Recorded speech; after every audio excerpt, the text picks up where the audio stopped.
ഗുരുവിൻ്റെ രാശിമാറ്റത്തെക്കുറിച്ചാണ് ഞാൻ ഇന്ന് പ്രവചിക്കുന്നത്. 18/10/2025 ഇന്ത്യൻ സമയം 9:35, അതായത് രാത്രി ഗുരു കർക്കിടകൻ രാശിയിലേക്ക് മാറുന്നു. മിഥുനൻ രാശിയിൽ നിന്ന് കർക്കിടകൻ രാശിയിലേക്ക് മാറുന്നു. പുണർദം നക്ഷത്രത്തിലാണ് ഗുരു ചേരുന്നത്. അത് മേടം രാശിക്കാർക്കുള്ള, മേടക്കൂറിൽ ജനിച്ച ആൾക്കാർക്കുള്ള ഫലങ്ങളാണ് പറയുന്നത്.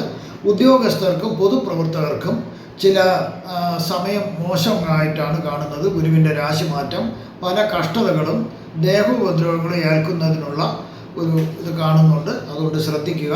അടുത്ത് ഇടവം കൂറിൽ ജനിച്ച ആൾക്കാരുടെ ഫലങ്ങളാണ് പറയുന്നത്. തടസ്സം കാണുന്നു. എന്ത് കാര്യത്തിൽ ഇറങ്ങിത്തിരിച്ചാലും തടസ്സം കാണുന്നു. പിന്നെ അങ്ങനെ ഉള്ള ചില ബുദ്ധിമുട്ടുകൾ ഉണ്ടാവും, അതും ശ്രദ്ധിക്കുക. മിഥുനം കൂറുകാർ, അതായത് മിഥുനം കൂറിൽ ജനിച്ചവർക്ക് ധനലാഭം പ്രതീക്ഷിക്കാം. അവർക്കൊരു നല്ല സമയമാണിപ്പം. ഈ ഗുരുവിൻ്റെ മാറ്റം കൊണ്ട് ശത്രുക്കൾ ശല്യം ചെയ്യുന്നത് തൽക്കാലത്തേക്ക് നിർത്തിവെക്കും. മറ്റു പല ഗുണഫലങ്ങളും ഈ മിഥുനം കൂറുകാർക്ക് കിട്ടുന്നു. അടുത്ത കർക്കിടക കൂറിൽ ജനിച്ച ആൾക്കാരുടെ ഫലങ്ങളാണ് ഞാൻ പ്രവചിക്കുന്നത്. മോശാവസ്ഥയ്ക്ക് അല്പം മാറ്റം വരുന്നു എങ്കിലും സാമ്പത്തിക നഷ്ടമുണ്ടാകാതെയും സ്ഥാനമാനങ്ങൾ നഷ്ടപ്പെടാതെ, ഗവൺമെൻറ് ഉദ്യോഗസ്ഥർക്കായിരുന്നാലും പൊതുപ്രവർത്തകർക്കായിരുന്നാലും സ്ഥാനമാനങ്ങൾ നഷ്ടപ്പെടാതെ ശ്രദ്ധിക്കണം. അല്ലെങ്കിൽ ബുദ്ധി മോശം കാണിച്ചു കഴിഞ്ഞാൽ സ്ഥാനമാനങ്ങൾ എല്ലാം നഷ്ടപ്പെടും. അതുപോലെ മാനസിക സംഘർഷങ്ങൾ ഉണ്ടാകേണ്ട കാര്യങ്ങൾ ഉണ്ടാകുന്നുണ്ട്. അതും വളരെ ശ്രദ്ധിച്ചു കഴിഞ്ഞാൽ ഈ കർക്കിടക കൂറുകാർക്ക് ഗുണമായ ഫലങ്ങൾ വ്യാഴനിൽ നിന്ന് പ്രതീക്ഷിക്കാവുന്നതാണ്. ചിങ്ങം കൂറിൽ ജനിച്ച ആൾക്കാരുടെ ഫലങ്ങളാണ് പ്രവചിക്കുന്നത്. ഉദ്യോഗസ്ഥർക്കും പൊതുപ്രവർത്തകർക്കും അവരുടെ സ്ഥാനം, ഇപ്പോൾ ഇരിക്കുന്ന പദവിയിൽ നിന്ന് തരം താഴ്ത്തപ്പെടാം. അതായത് ഡിമോഷൻ സംഭവിക്കാം, ദ്രവ്യനാശം വരാം, കർമ്മ വൈകല്യം ഉണ്ടാകാനുള്ള സാധ്യതയുണ്ട്. ജാഗ്രതയായിരിക്കുക. ഇനി കന്നിക്കൂറിൽ ജനിച്ച ആൾക്കാരുടെ ഫലങ്ങളാണ് പ്രവചിക്കുന്നത്. അവർക്ക് സാമ്പത്തിക നേട്ടം ഉണ്ടാകാം, ആജ്ഞാശക്തി ഉള്ള ജോലി ലഭിക്കാം. ഇപ്പം നല്ല പദവിയുള്ള ജോലികൾ അവർക്ക് ലഭിക്കാം, വിദ്യാഭ്യാസ യോഗ്യത അനുസരിച്ച്. അങ്ങനെ പല രീതിയിലും ഗുണഫലങ്ങളായിട്ടുള്ളതാണ് കന്നിക്കൂറുകാർക്ക് ഗുരുവിൻ്റെ മാറ്റം കൊണ്ട് ലഭ്യമാകുന്നത്. ഇനി അടുത്തത് പറയുന്നത് തുലാക്കൂറിൽ ജനിച്ച ആൾക്കാരുടെ കാര്യങ്ങളാണ്. അതായത് ജോലിയിൽ തടസ്സം വരേണ്ട ഒരു സാധ്യതയുണ്ട്. ജോലിക്കാർക്ക് മാത്രമാണ് അത്. ജോലിയിൽ തടസ്സം വരേണ്ട സാധ്യതയുണ്ട്. വിദ്യാർത്ഥികൾക്ക് പ്രശ്നങ്ങളൊന്നുമില്ല. സാമ്പത്തികമായിട്ട് കുറച്ച് നഷ്ടങ്ങളൊക്കെ വരാം. ശ്രദ്ധിച്ചു കഴിഞ്ഞാൽ അതും ഒഴിവാക്കാവുന്നതേ ഉള്ളൂ. വലിയ പ്രശ്നങ്ങളൊന്നുമില്ല. വൃശ്ചിക കൂറിൽ ജനിച്ച ആൾക്കാരുടെ ഫലങ്ങളാണ് പറയുന്നത്.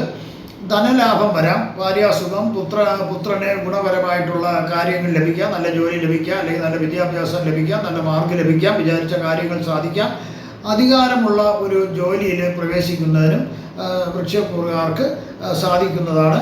അതുപോലെ ധനുക്കൂറുകാർക്ക് അവർക്ക് വളരെ ഇത്തിരി മോശമാണ്. ശ്രദ്ധിച്ചാൽ അത് മാറ്റാവുന്നതേ ഉള്ളൂ. കഠിന ദുഃഖങ്ങൾ വരേണ്ട സാധ്യതയുണ്ട്. അതുപോലെ പല രോഗങ്ങളും ശല്യം ചെയ്യാം. കേസുകൾ, പരാതികൾ, വഴക്കുകൾ എന്നിവ വരുന്നതിനുള്ള സാധ്യത കാണുന്നുണ്ട്. അതുപോലെ ധാരാളം യാത്ര ചെയ്യേണ്ടതായിട്ടും വരാം. ചില കാര്യങ്ങൾ നടന്നു കിട്ടുന്നതിലേക്ക് വേണ്ടി ധാരാളം തടസ്സങ്ങൾ വരുന്നതായിട്ടും കാണുന്നു. അടുത്ത് മകരക്കൂറിൽ ജനിച്ച ആൾക്കാരുടെയാണ് പറയുന്നത്.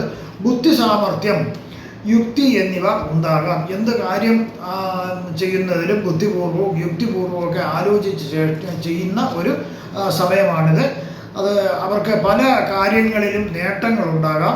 പിന്നെ അശ്രദ്ധ കാണിക്കരുത്. ഈ മകരക്കൂറിൽ ജനിച്ചവർ ഭാഗ്യങ്ങൾ അനുഭവിക്കേണ്ട യോഗം കുറയും അശ്രദ്ധ കാണിച്ചാൽ. കാരണം ഈ രഹസ്യ സ്വഭാവങ്ങൾ ഉള്ളത് രഹസ്യമായി തന്നെ സൂക്ഷിക്കണം. നിങ്ങൾക്ക് എന്തെങ്കിലും ഒരു നേട്ടങ്ങളുണ്ട്, സാമ്പത്തിക നേട്ടമോ ജോലിയുടെ ഉയർച്ചയോ മറ്റെന്തോ ആകട്ടെ, അല്ലെങ്കിൽ വസ്തുവിൻ്റെ വിൽപ്പനയോ, ഇങ്ങനെയൊക്കെയുള്ള നിങ്ങൾക്കൊരു ഗുണം കിട്ടുന്ന കാര്യങ്ങൾ രഹസ്യമായി വയ്ക്കുക. എല്ലാവരോടും പരസ്യപ്പെടുത്തി നടക്കരുത്.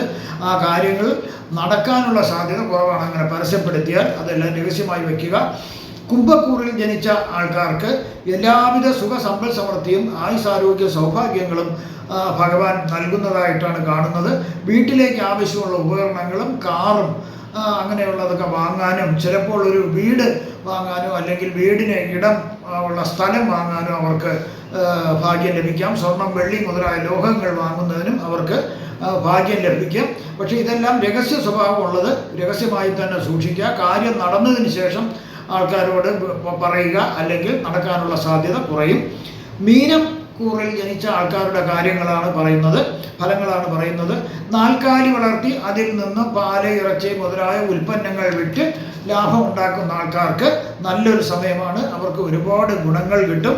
അതുപോലെ കോഴി വളർത്തി ലാഭമുള്ളവർക്കും അവർക്കും വലിയ ഗുണങ്ങളൊക്കെ ലഭിക്കുന്നതാണ്. പിന്നെ പുത്രലാഭം, കല്യാണം കഴിയാൻ ആഗ്രഹിക്കുന്നവർക്ക് അതിൻ്റെ ചടങ്ങുകളൊക്കെ പൂർത്തിയാക്കാൻ സാധിക്കും. കല്യാണ നിശ്ചയമോ അല്ലെങ്കിൽ കല്യാണമോ നടക്കാം. അതുപോലെ വീട് പണിയാനോ പുതിയ വീട് വാങ്ങാനോ ആഗ്രഹിക്കുന്നവർക്ക് തീർച്ചയായിട്ടും അതിന് സാധിക്കും.